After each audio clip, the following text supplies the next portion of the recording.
Érkeztünk a vlog másik részében. Krisztiána, kana.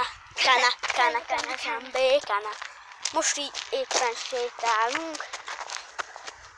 Ott a pont. Odáig el kéne sétálni. Hát hülye. De itt van Krisztián is.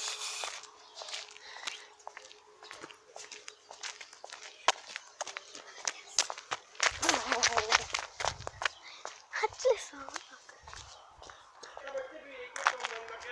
Egyébként végre jön egy kocsi a vlog második részemben.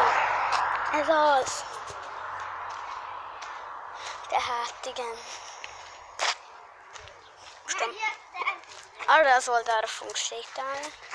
Hát itt van! Tehát gyerekek. Tehát is szépünk, de nagyon sötét van a nyámat. Ja. Igenis látja. Elrepelünk a színpadon, nem kell ide más. Hozzuk a szerelembe, vaj. Hát ennyi lett volna ez a videó, ha tetszett, dögözzek egy lájkot, fel is iratkozhatok. Na, sziasztok!